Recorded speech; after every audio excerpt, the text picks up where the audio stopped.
Bab 927. Mempelajari bulu emas. Setelah pertarungan berakhir, kerumunan juga perlahan-lahan bubar. Erikin jatuh ke tanah, dan pedang-pedang yang mengelilinginya juga jatuh satu persatu ke gundukan pedang di sekitarnya. Bilah pedang-pedang ini mengalami kerusakan yang parah, ada beberapa di antaranya rusak hingga berubah bentuk. Jelas sekali, setelah digunakan dalam pertarungan ini, pedang-pedang ini tidak bisa digunakan lagi. Hal ini membuat Erikin merasa sangat sayang.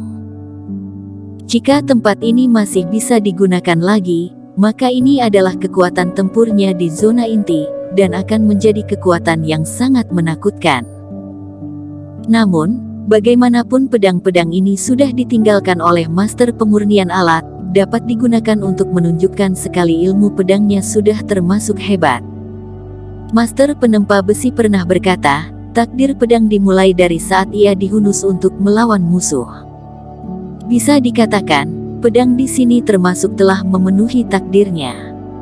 Erikin menghela nafas lalu mengeluarkan Reiki untuk membersihkan semua debu dan puing-puing di gundukan pedang ini. Saat ini pedang-pedang itu sedikit bergetar, seolah-olah di dalam pedang-pedang itu ada roh dan sedang berterima kasih kepada Erikin. Erikin, kali ini kamu mengambil harta karun yang diinginkan oleh Yan Tuo. Dia pasti akan membencimu sampai mati. Andri Zhu mendekat dengan perlahan sambil tertawa. Kesempatan didapatkan oleh orang yang memiliki kemampuan. Apakah karena dia putra suci Sekte Wendao, aku harus mengalah kepadanya? Ini bukan aturan pejuang. Erikin tersenyum santai. Tapi kalau dikatakan, dia benar-benar telah menyinggung putra suci Sekte Wendao. Selain dua putra suci misterius yang belum muncul, Julio Zhang, Dimarto Zhao dan Yan Tuo, semuanya memiliki dendam terhadapnya. Aku tidak membutuhkan benda ini, kamu ambil saja.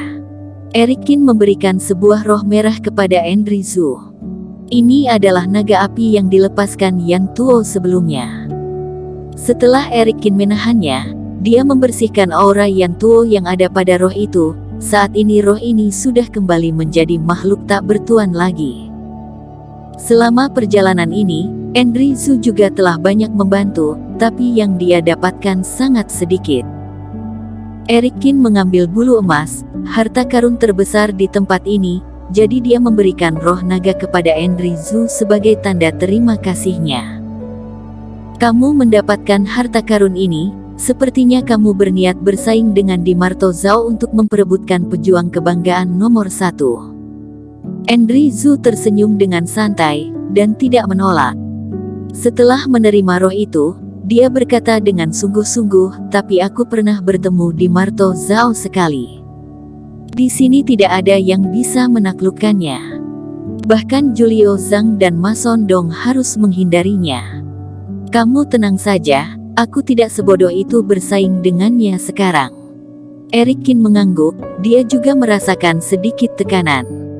Kesempatan yang Dimarto Zhao miliki terlalu besar, sekarang dia sudah menjadi orang yang tak bisa ditaklukkan di zona inti.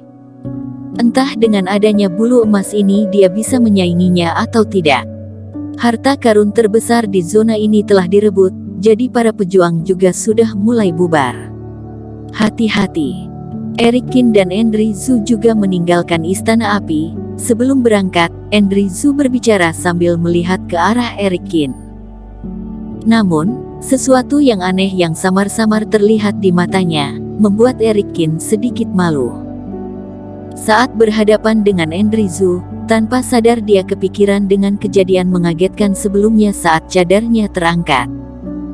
Dia ingat Andri Zhu beberapa kali mengatakan, siapapun yang melihat wajahnya yang berada di balik cadar harus menikahinya. Wanita ini tidak akan tahu, kan? Untung saja Andri Zhu tidak mengatakan apa-apa, dan mereka langsung berpisah. Di zona inti ini, setiap orang punya kesempatan masing-masing. Jika memaksakan berburu harta karun bersama dan dua orang saling berkaitan, malah mungkin akan mengakibatkan tidak mendapatkan apa-apa. Saat Erikin baru hendak meninggalkan tempat ini, langkah kakinya tiba-tiba berhenti, kerohanian menyapu sekeliling lalu dia tersenyum sambil menggelengkankan kepala. Di balik bukit gelap di kejauhan, ada beberapa orang yang bersembunyi. Tampaknya ini karena ada yang tahu akhirnya dirinya mendapatkan harta karun itu, jadi mereka ingin menyergapnya atau menunggu sampai dirinya mempelajari harta karun ini lalu merampasnya. Tapi mereka berpikir terlalu berlebihan. Aura Erikin mengelora, tubuhnya bergetar, dan dia menghilang dalam sekejap mata, kecepatannya sangat cepat. Setelah dia pergi, beberapa orang keluar dari balik bukit. Kekuatan Erikin benar-benar pulih, dan kecepatannya sangat menakjubkan. Selain itu, dalam pertempuran dengan Yan Tuo, tampaknya dia tidak mengalami cedera. Kita bahkan tidak punya memiliki kesempatan mengambil keuntungan. Ayo pergi, orang-orang selevel putra suci ini terlalu menakutkan, sangat sulit mengambil keuntungan dari mereka. Beberapa orang menghela nafas sambil menggelengkan kepala, lalu pergi satu persatu. Tak lama setelah mereka pergi, udara kembali bergetar, dan sosok Erikin kembali muncul di tempat itu. Dia tersenyum lalu, langsung terbang menuju Istana Api. Tempat paling berbahaya adalah yang paling aman. Orang-orang mengira dirinya akan meninggalkan tempat ini lalu mencari tempat yang aman untuk mempelajari bulu emas. Tapi saat ini, tidak ada tempat yang lebih aman selain istana ini. Erikin terbang kembali ke dasar lautan api, dan menyelam tanpa ragu-ragu. Nyala api di sini sangat panas hingga bahkan Yan Tuo dan Kim Han enggan menginjakkan kaki di sini, jelas sekali ini adalah tempat teraman bagi Erikin. Tepat setelah mendarat di dasar lautan api ini, di tanah, sebuah kepala kecil tiba-tiba muncul di lubang kecil. Ia mengejapkan mata dan mengintip orang yang datang. Setelah mendapati orang itu adalah Erikin, makhluk kecil itu mencicit lalu berlari dengan penuh semangat. "Kamu lagi, Sirakus, kamu lebih berani dari ayahmu." Erikin menertawakan tikus api kecil itu lalu mengangkatnya. Tikus api ini adalah tikus api kecil yang sebelumnya memakan pecikan nyala api jurus api biru miliknya. Cukup berani. Kemudian, dia mencoba memberikannya kepada Little Fire, tapi Little Fire sangat ketakutan hingga bulu di sekujur tubuhnya berdiri dan ia mundur ke belakang. Erikin juga menyadari saat ini bulu di atas kepala tikus api yang tadinya merah sekarang ada sehelai bulu biru yang samar-samar, kelihatannya sangat istimewa. "Kalau begitu aku akan memanggilmu Little Blue." Melihat makhluk kecil ini dan terus bersuara, dan menatap jurus api biru dengan ekspresi wajah kasihan. Air liur menetes di sudut mulutnya, dan dia merasa sangat gembira. Dia meletakkan tikus api di tanah, lalu kembali melemparkan percikan api ke sampingnya dan tidak menghiraukan tikus api lagi. Erikin mengeluarkan bulu emas lalu memfokuskan diri pada bulu emas ini.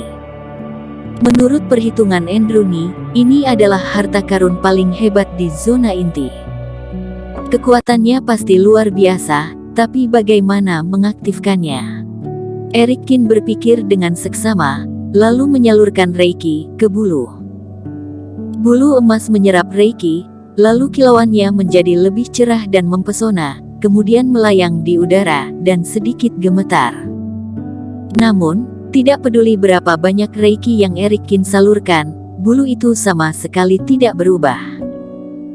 Erikin menggelengkan kepalanya lalu menyalurkan energi vitalitas, bahkan batu spiritual dan api biru, tapi tetap tidak dapat mengaktifkan bulu emas, yang membuat Erikin mengerutkan keningnya. Sungguh bodoh. Erikin tiba-tiba menepuk keningnya dan memarahi dirinya bodoh, karena bulu emas ini berasal dari zona pelatihan maka seharusnya mencoba dengan energi bintang. Bintang bersinar di dahinya, Erikin mengeluarkan satu energi bintang ke udara. Saat energi ini mendekati bulu emas bergetar dan bisa dikatakan bersemangat. Sepertinya benar. Mata Erikin berbinar, dan menyalurkan energi ke dalamnya. Bulu emas langsung membesar, dan warna keemasannya menjadi semakin indah. Bersambung. Terima kasih telah menonton video ini sampai akhir. Jangan lupa subscribe dan nantikan kisah episode selanjutnya hanya di Novel Story. Salam.